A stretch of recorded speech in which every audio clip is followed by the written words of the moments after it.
გენიალურ რაღაცას ჩავაგენი. გადავჭერი საწრუპავი, აღარ იქნება ესეთი უხერხული დასალევი ქუჩაში ყავა. წავედით, ბევრი ვიფიქრე თუ ცოტა ვიფიქრე. გადავწყვეტე რომ დღეს ჩვენი გადაცემის სტუმარი იყოს დილის გადაცემის თანაწამყვანი, სპორტული ჟურნალისტი გიგა ჯიჯავაძე. იმაშინია რამე თავში არ დამეცეს და თან სუწყლებია. მე არ ვიცი ჩემი ოპერატორები დღეს როგორ იმუშავებენ. ჯიჯი როგორ ხარ? რამდენი ხანი არ მინდა. საუკუნეა. ეს ჩემია. ყავა თოლში თუ ყვავილი თოლში? თავარია თქვენ წარმატებულად შეასრულოთ ნაკისრი ვალდებულება მეგობრებო და უკან სიარული. ჯვარი წერია აბა ჩვენ ვიცით. კოტებით არ ხარ? კეტებით ხარ ჯიჯი? არა, ბატინკები მაჩვი. რანაირი ბატინკებია კეტს გავს? ხო იცი, რაღაცაინაირი პრესასიონები მაჩვი ახლა. ნაჭრის ბატინკები. უყურებ ხოლმე ჩემ გადაცემას? აქტიური მაყურებელი. სხვათა შორის იმდენად კარგი სტუმრები ყავს ხოლმე. მე რამდენად უნდა გამოვიჩინო თავი, ეგ ცოტა მაშვება, რა ქვია. მაკომპლექსებს და ნახოთ, რავი, მე კაი გადაცემა გამო. მე რა მაინტერესებს, იცი? თუ მოგწონს ეს ჩემი გადაცემა. ხო.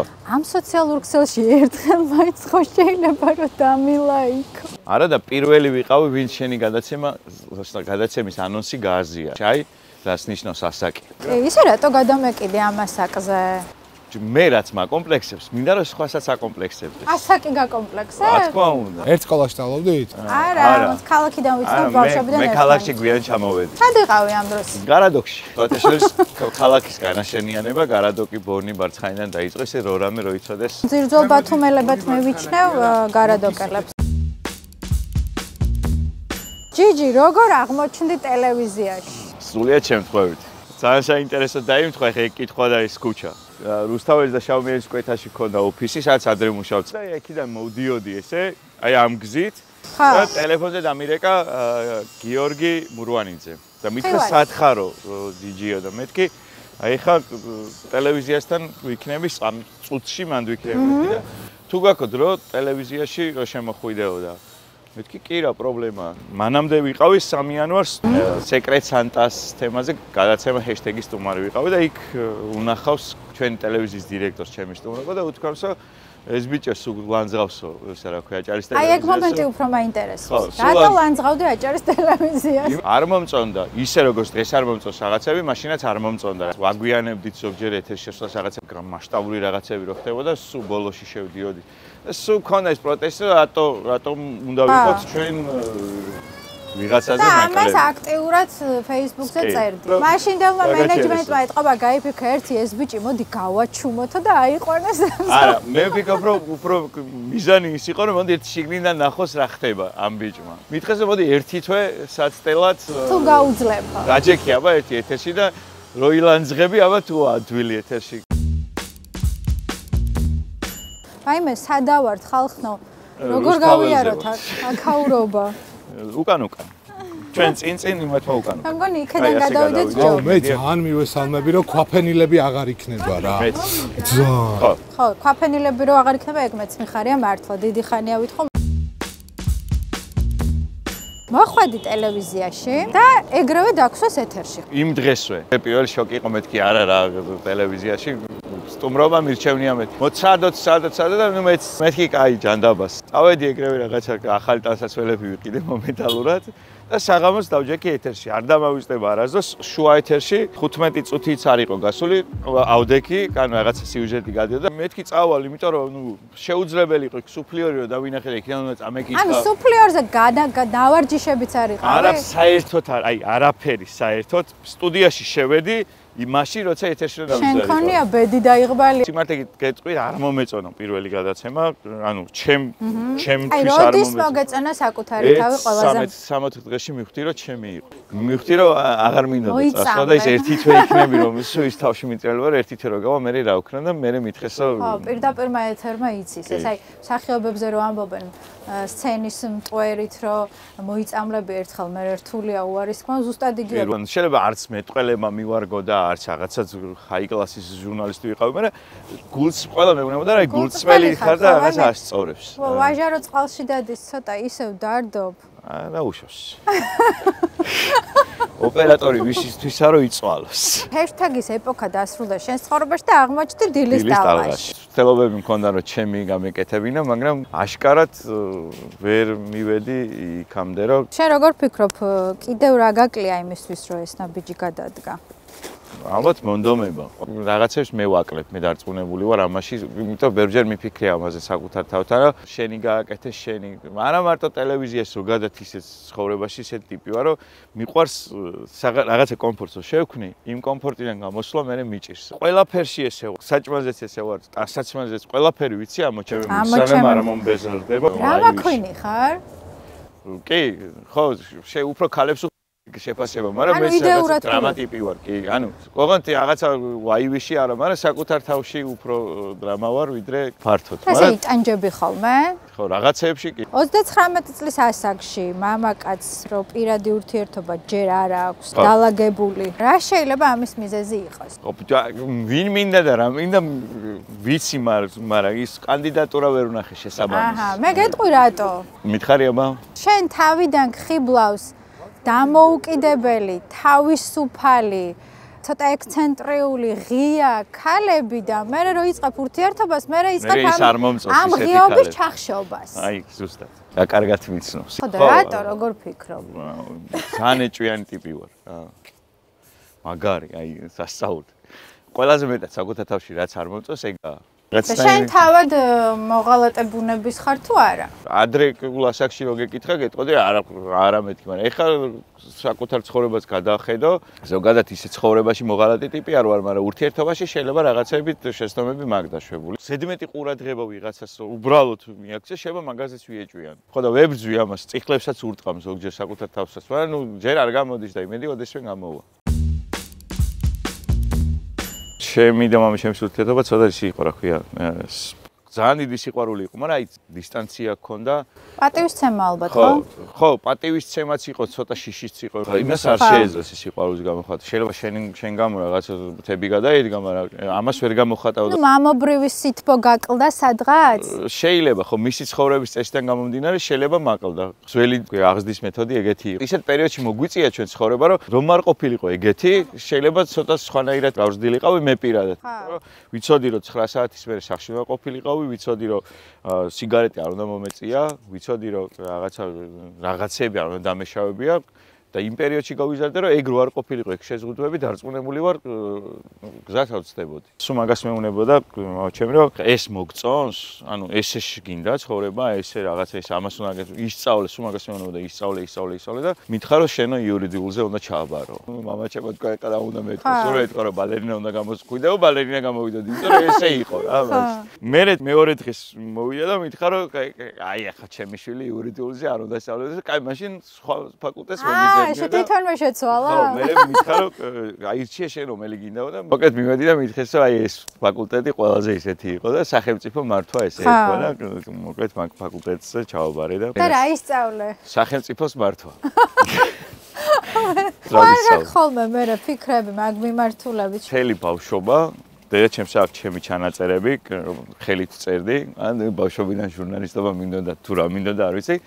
აი ასლანაბაშიძის პერიოდის ჩანაწერები, პოლიტიკური აი რევოლუციის პერიოდის, რაც ძალიან ბევრი აქვს დედაჩემს შენახული ეგ და სულ ვიძახოდი რომ ქალაქის მერი უნდა გავხდე მეთქი და ბატონო არჩევ თქვენ დაამთავრეთ თქვენი ისა რა ქვია დრო და ფიქრობ რომ რამე? ბატონოც ამ ქალაქის მერობა ჩემი აზრით არის აი ერთ-ერთი ყველაზე მაგარი რამ რაც შეიძლება ცხოვრებაში ადამიანს დაგემართოს. აბსოლუტურად გეთანხმები. აი რა გიყვარს ყველაზე მეტად ამ ქალაქში? ამ ქალაქში? აი ხა შეიძლება ბანალურად ჟღერდეს, მაგრამ აი დედას გეფიცები ყველაფერი მიღდე. ჩემი კანადაში ცხოვრობს მოქალაქეა და მე ხვეწება რომ წამოდი გამორიცხულია. თბილისშიც თავისუფლად შემეძლო დავრჩენილიყავ იქ ცხოვრობდი და აი არა აქ სხვანაირად გზნობთ. აი თევზი წყალში თემა მაქვს აქ. ფეხით შემილია მოვიარო ნახე 2 საათში მთელი ქალაქი. აი რახან მამა ახსენე, მამაშვილობის თემას მინდა რომ დაუბრუნდეთ. კოტე რო გაჩნდა და რო არ იცოდი ეგ ამბავი მომეყვა. არ ვიცოდი, ეგ მაგარი ისტორია. შეულებრივ კონსულტაციაზე ვიყავით მისული, მე და ია. მითხარ რომ მე ავალ იქ, ნუ მე ვერ შევიდოდი კონსულტაციაზე და ბანკარაში ვიჯექი ველოდებოდი და დაახლოებით 9 საათში ვიღაცა მოდის და დიჯავაძე შეხო მეთქი, კი მე ვარ. ილოცავ, თქვენ მამა მეთქი გეშლებათ ქალბატონო მეთქი ჩემი მეუღლე კონსულტაცია. ია მეუღლე, კი ჯიჯი შენ, კი წამოდი ერთი შვილო მიყო, ავედი და დავხვდა. დავხვდა და ისეთი უშნო ბავშვი იყო, მე ღმერთო, მე რატო დამემართა ესეთი რაღაცა, არც დედა ყავს უშნო, არც მამა და იყო რაღაცნაირი დაჭმუჭნული ბავშვი იყო, მაგრამ მე 9 საათში გალამაზდა, კი. ზოგადად ამ თემაზე ყველა მშობელი გაურბის რაღაცა საუბარს. მე ეგეთი ტიპი ვარ, იმიტომ რომ მინდა რომ ყველამ იცოდეს ის რომ მე მისთვისაა ეს სამომავლოდ ძალიან ისეთი. რა თქმა უნდა, უფრო მარტივ იყოს ინტეგრირება. კოტე არის აუტისტური სპექტრის ბავშვი, არც თუ ისე მძიმე ფორმებში, საბედნიეროდ და არის ზეგან ვითარებული რაღაცა ნიჭიების პატრონი. უამრავი ენა იცის, ზოგჯერ თურქულად ლაპარაკობს, ზოგჯერ ინგლისურად. აღმოვაჩინეთ რომ ჩინურსაც ურევს, ფრანგულად შეულებრივად ლაპარაკობს. ხო, ანუ ენები იცის ისე რომ არავის არ უსწავლებიათ. მუსიკალურ საკრავებზე უკრავს, მუსიკას ქმნის თავისით რაღაცა პროგრამებს აკეთებს.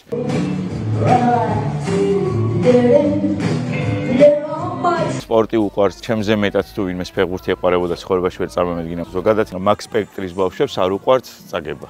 ყავს მეგობრები, ჩემს ირგვლივ არიან, ჩემს მეგობრებს აუტისტური სპექტრის შვილები, რომლებიც ამას არ აღიარებენ, ანუ არ უნდათ რომ სააშკაროზე გამოვიტანონ და სულ მაგაში ბრძოლაში. აი არ ვიცი, არა ეს არის ყველაზე რთული ბავშვისთვის, როდესაც საკუთარი მშობელი ამას არ აღიარებს და უმალავს საზოგადოებას. არ ვიცი ეს სიცხვილებად, იმედი მაქვს ესე არაა, მაგრამ რაღაცა მიმღებლობა არ აქვს. არ ეგუებიან ალბათ ამ დიაგნოზს, რომ გინდა თუ არა ჩემი შვილი არ არის ეგეთი. ჩეულებრივი ტიპები არიან, უბრალოდ თავიანთი სამყარო აქვთ რა. ჩემ მგონია რომ ძალიან მაგარი მენეჯერები იქნებიან. ხო, ოღონდ კაცრები იქნებიან დარწმუნებული ვარ. აი კაცრები კი გჭირდება ისე ჩვენ. ხო. ზოგადად საქართველოში ცოტა სიმკაცრე გჭირდება. დინამო ახსენე და ვიცი რომ სვირინგი გაიკეთე და მე ლოგო შეიცვალა ბათუმის დინამო. არ შეიცვალა დროებით სხვათა შორის. დროებით შეიცვალა? ხო, ეხა ისევ ეს ლოგო დაბრუნდა. პირდაპირ ეთერში ვთქვი რომ ბათუმის დინამო როცა გახდება საქართველოს ჩემპიონი, აუცილებლად დავიხატავ ამ ლოგოს მეთქი და პირობა იყო და შევასრულე. პატარა რო ვიყავი, არც ერთ მატჩს არ ვტოვებდი, არც წვიმაში, არც თოვლში, არც მზეში. რაც თავი მახსოვს, მოკლედ დინამო ბათუმი ჩემთან ერთად რაღაცა ასოცირდება. მე აღმოჩნდა ისე რომ ახალ ხელმძღვანელობასთან ერთად შემთხვევით ხო არ გამოაცხადებ სტადიონზე ცადოთ და იმის მერე დიქტორი ვარ სტადიონზე ვაცხადებ თან პირველი დიქტორი მე ვარ ამ სტადიონის და ძალიან ბედნიერი ვარ იმიტომ რომ ისტორიას დარჩება ეხა ეს ბულვარში რო სტადიონი იყო მაგ იყო მარკიანოვიჩი ასე იცნობდა მთელი საქართველო და ის იყო და მის ხმა დღემდე ყურში მაგრამ ხო და იქ ახლა ის რო იყო ლეგენდა კაცი და მე რო ახლა ამ სტადიონზე ცოტა სამაყო არის ნამდვილად როგორ ფიქრობ, მსოფლიოს ჩემპიონატზე მოხდება ჩვენი ნაკრები წელს? გაგვიჭირდება, შემიძლია პირდაპირ თქვა, იმიტომ რომ ის რაც იყო ევროპის ჩემპიონატამდე და მე ევროპის ჩემპიონატზე, იმ ტემპში სიარული სვლა და კიდე რაღაცა მიღწევა ძალიან ძნელია. მაგრამ მე დარწმუნებულად თას არ დააკლებენ. დღეს რო გადახედო სოფლიო ფეხბურთს ერთ-ერთი ყველაზე ნიჭიერი ნაკრები ყავს ჩვენ. სხვათა შორის ბატონმა ასლან ბალაძემ მითხრა, როცა უკითხა რომ ჩვენი ნაკრების წარმატების საიდუმლო რა არის თქო, მიპასუხა რომ ბავშვობიდან იცნობენ ერთმანეთს და ბავშვობიდან მოდის მაგათი მეგობრობა და სიყვარულიო და სწორედ ეს არის მთავარი ფაქტორი, იმიტომ რომ როგორც წესი ფეხბურთელები ხო სხვადასხვა ქვეყნებიდან ყავთ ხოლმე მოწვეული და ისინი მარტო თამაშებზე ჩამოდიან, მიდიან ზოგადად სხვადასხვა ქვეყნებში და ჩვენ შემთხვევაში ანუ ყველა ერთმანეთის ახლობელი და მეგობარიაო და აი ეს არის მთავარი. ეხლა რო შეხედო, გადახედო ჩვენს ნაკრებს, ზურიკო, კვარა, ჩაკვე, ან ჩაკვეტაძე, ესენი არიან ერთ წიაღში გამოსდილი, ერთი ასაკის და ფეხბურთი არის ერთმანეთის უსიტყვოდ გაგება. ანუ ვინსად გარბის ამას თამაშის დროს ბევრი ფიქრის დრო არ გაქვს რა, უნდა იცოდე ვინ რისი მაქნისია სტადიონზე და ამათ იციან აი ყველა დეტალი, ვინსად გაიქცევა, სად უნდა გაიხსნეს ფეხბურთელი, რომელი ფლანგიდან შეუტევს და ასე ანუ ყველაფერი აქვს აი უკვე მილი წამებში გათვლილი. მარტო სლავური წარმოშობის ადამიანები სეირნობენ ახლა, აი ბათუმელი რო ხარ და აგერ რო გოქვს ეს ყველაფერი და აზრად რო არ მოგივა რომ გამოხვიდე და ისეირნო. ბულვარში სეირნობას ეგ ფიქრები მოждდებს, რომ აი სად არიან ქართველები. არა, ბათუმელს ესე ზამთარში ვერ გამოიყვანა ხო რა. ბათუმეს არ ზოგადად ქართველების ნაკლებობა გვაქვს. აი ეს კულტურა არა გვაქვს, პიკნიკების კულტურა არა გვაქვს, აი ბუნების აღქმის და მადლიერების რო აი ეს ყველაფერი შენია, აქვე გაკ შენივე ქალაქში არ გჭირდება მთელი წელი მაგრამ მე ბავშვობიდან სოციალურ სახლებში დავდიოდით ერთმანეთთან. ანუ სახლში მისვლა ძალიან პოპულარულია. შენ რა ასაკის ხარ? 30. მისვლა ერთმანეთში. აი ხო არის ადამიანის ცხოვრების ბაში სხვადასხვა სფეროები. მეგობრები, თვითგანვითარება, კარიერა, სამსახური, შვილი, ოჯახი, პარტნიორული ურთიერთობები და ასე შემდეგ. ანუ შენი ცხოვრების ყველაზე დიდ ნაწილს რომელ სფეროს უთმობ? მეგობრებს ალბათ, იმიტომ რომ ყველაზე მეტ დროს მათთან ერთად ვატარებ, შვილთან და მეგობრებთან ურთიერთობა. აი, როგორი იყო ჩვენი ახალგაზრდობას ვერ ვიტყვი, იმიტომ რომ ახლაც ახალგაზრდად ვგრძნობ თავს, მაგრამ აი თინეიჯერობის პერიოდში როგორი იყო ზოგადად დამოკიდებულებები და როგორია დღევანდელი ახალი თაობა? შენ რამე პარალელებს თუ გავავლებ, მაინტერესებს. მე ვფიქრობ, რომ რაღაცა უცნაური მეგობრობა აქვთ. აი ხა რაღაცნაირად სხვანაირი მიდგომა აქვთ. განსაზღვრული მეგობრობა აქვს. ხო, რაღაცნაირად სხვანაირად მეგობრობა. ჩემ დროს 24 საათი გარეთ ვიყავი, იმიტომ კი არა სულ გარეთ ვიყავ, მაგრამ ნუ მეგობრების წრეში ვიყავ. მაშინ ბულვარშიც სხვანაირად მოძრაობდი. 10-15 კაცი ერთად. მარტო ვინ გავიდოდა მაშინ.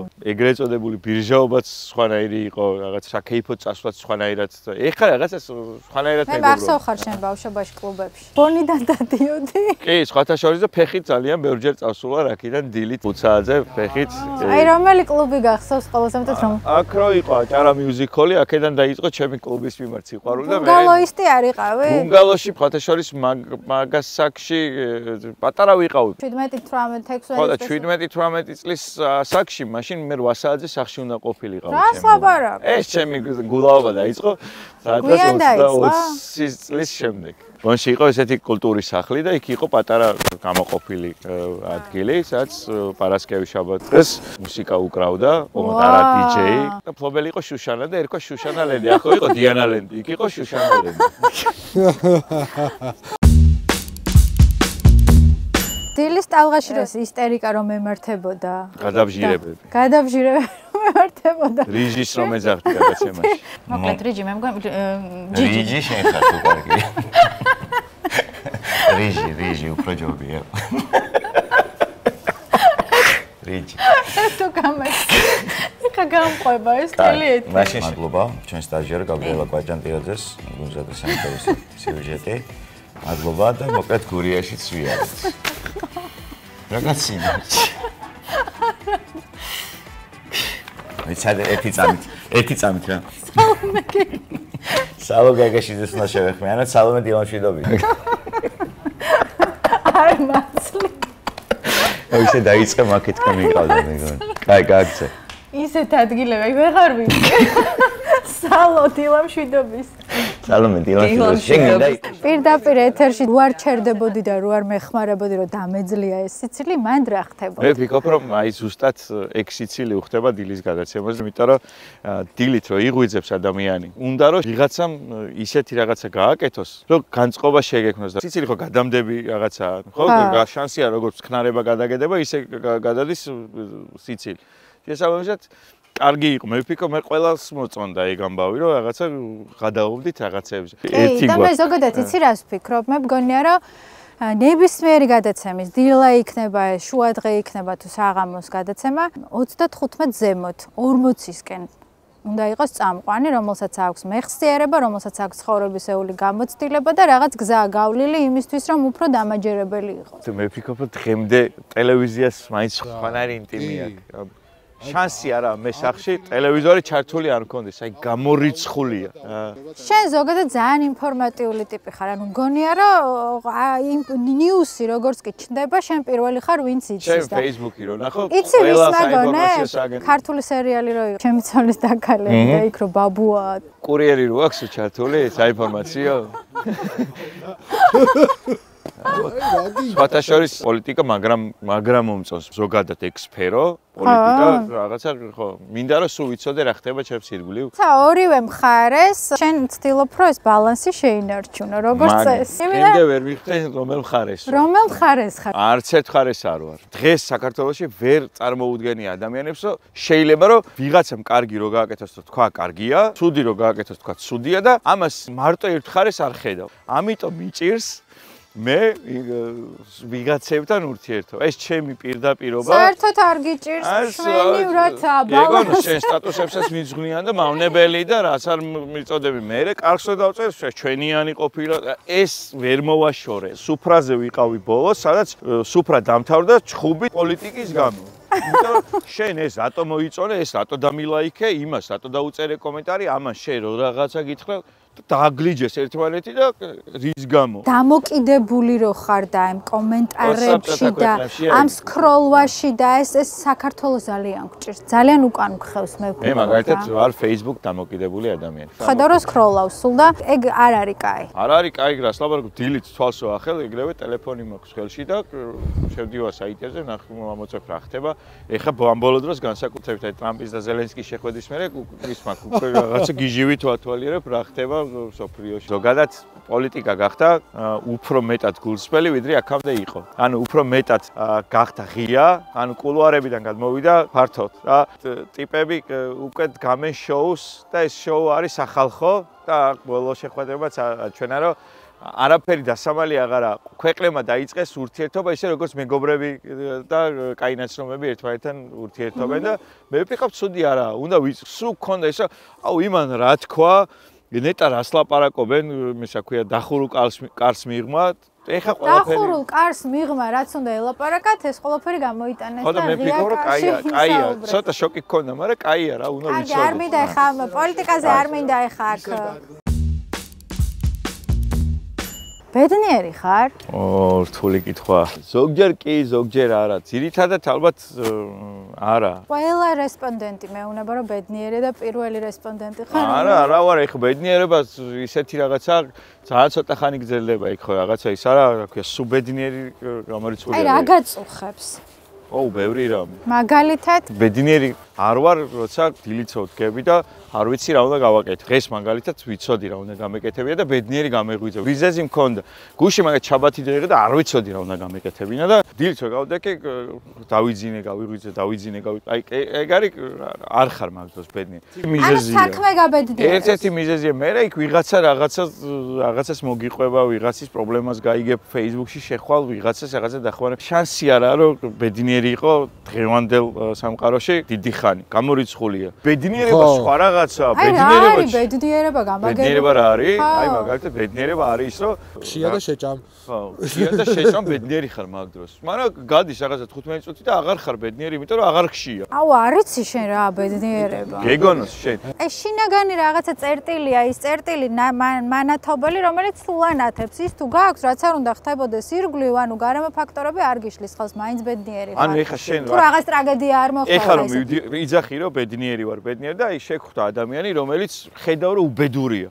მაგ დროს შენ ხო ბედნიერი ვერ იქნები. ჩემ ბედნიერებაში ამას ხალხს შევაშლებინე. ჩემში გამოიწვევს ემოცია, რაღაცა ნეგატიური შეგრძნებები და ასე შემდეგ, მაგრამ ეს ჩემს მთავარ წერტილს, რომელიც აქ არის გულში და რომელიც ანათებს, იმას ვერ ჩააქრობს. შენ სიყვარული გაბედნიერი, შეყვარებული ხარ და გონია რომ ბედნიერი. შეყვარებული ვიყავი, მანამდეც ეგეთი ვიყავი. სულ ბედნიერი რანაირად ხარ, მასწავლე მეც. აი ხა ეს კამერების წინ ეს გადაცემა რო გავა ეთერში იქნება ნაპოვნი შენი საოცნებო ქალი. მე დიდი იმედი. ქალი როგორია? ჩემი? მოდი ვუთხრათ მაყურებელს შენთვის საოცნებო ქალი როგორია? არც იცის. იმდენად განსხვავებული გემოვნება მაქვს მაგ მიმართულებით. შეიძლება ისეთი ადამიანი მომეწონოს და გამაბედნიეროს და თქვა რომ რა მაგარი ხო შეიძლება ვიღაცა თქვას აუ აი ეს აფრეში. ლამაზი ქალები არ მიყვარს. რაღაცა უნდა ქონდეს. აი ის რაღაცა მარტო მე ვიცი რა არის. აი შენს მიმართ როგორი უნდა იყოს? აუ ნერვა შარ უნდა მიშლიდეს ალბათ.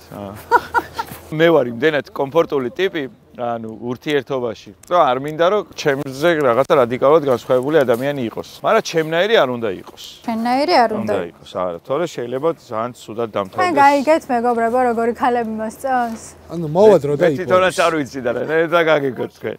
როგორ ფიქრობ, სიყვარული უკდავია? არა, რას ლაპარაკობ, იმდენჯერ მყარებია, რანაირად შეიძლება სიყვარული უკდავი იყოს. რო იციან, აი, პირველი სიყვარული, რაღაცა, კი, პირველი სიყვარულის თავისი ადგილი აქვს, მეორესაც, მესამესაც, მეოთხესაც, მეხუთესაც და ისო სიყვარული ერთხელ მოდის, არის ძალიან დიდი სისულელი. რამდენი წელიწადში ერთხელ მოდის? სიყვარული? ანუ ჯიჯი. გაჩინე, შემო წელიწადში აი, მეგონ მოვიდა. მადლობა ჩვენს ოპერატორებს ძალიან დიდი. კიდევ ერთხელ ვიძახი, ადამიანები, რომლებიც კადრს მიღმა მუშაობენ, აკეთებენ იმაზე მეც, ვიდრე აკეთებენ ჟურნალისტები. იმიტომ რომ არა ესენი არც კადრი იქნება, არც ხმა იქნება. სამივე ისეთი ოპერატორი ყავსო, მე ვფიქრობ, რომ გაგიმართლა ძალიან. ყველაზე მაგრები მყავს, ოღონდ მართ. შენი სიბერე როგორ წარმოგიდგენია და საერთოდ მომავალ სათხედა. სიბერე წარმომიდგენია როგორი? ისეთი როგორიც ვარ, ისეთივე განწყობით. მე ვფიქრობ, ასაკი მივხვდით იმისა, რომ ამას სულ ვიძახი, რომ ასაკი. 25 წლისაც ეგეთი ვიყავი და 39 უბრალოდ რაღაცეები უფრო მეტად გადავაფასე და სიბერეში მინდა ვიყო როგორი ტიპიცი, აი, ცუდი ბაბუები რო არის, ახლა ბურცლოჭენ, ეგეთი ბაბუა არ მინდა რომ ვიყო რა. მინდა რომ აი, ძალიან ჯიგარი ტიპი ვიყო. კლუბშიც წავალ დარწმუნებული ვარ 60 წლისო ვიქნები. ყველა სტუმარი გადაეხა პირობა აქ და საკუთარ გადაცემას გააკეთე. აი შენ როგორი წარმოგიდგენია გადაცემა? შენი გადაცემა? თანამედროვე რა, იმიტომ რომ დღეს თანამედროვე ტელევიზია უკვე თუ არ დაეწია, აი ამ TikTok Drives ძალიან რთულია დღეს რომ რაღაცა ისეთი განსხვავებული პროდუქტი შექმნას. YouTube-ის გაკეთებას ფიქრობ და რამდენად გამომივა, არ ვიცი, უბრალოდ ხარჯებთან დაკავშირებული რაღაცა სპონსორული რაღაცებიც გარკვეული მაქვს, მაგრამ ძალიან დიდი მადლობა. მადლობა შენ. მე ვიცი რომ გაგიხარდა, ვიგრძენიეს. მინდა რომ იყო პირველ რიგში ბედნიერი და დარწმუნებული ვარ წლები გავა და შენ მეტყვი რომ ბედნიერება ან არის შენში ან არ არის. იმედია ესე იქნება. დარწმუნებული ვარ ალბათ ხო ყველასთან მივა ბედნიერება, მათ შორის ჩემთანაც. მადლობა რომ დამიძახი გადაცემაში და სხვათა შორის იმდენად კაი სტუმრები ყოლია და მეც საინტერესოდ ლაპარაკობდნენ, ცოტა რაღაცა კონკურენცია მინდა რომ მეც გაუწიო და რაღაცა ცუდი კომენტარებიც გაგვიწერე. ყველა ადამიანი არის ინდივიდი.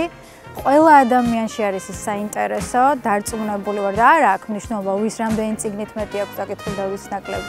თითოეული ადამიანი უნიკალურია და მე მგონია რომ ამ გადაცემაში ამ ადამიანების უნიკალურობას პოულობთ ერთად. მე და ჩემი რესპონდენტი და შენც ეგეთი ხარ მათ შორის. მადლობა დიდი. ავედით. სადმე გადავიდე? სადმე გადამიყვანეთ? მგონია რომ გათოვდეს კიდევ და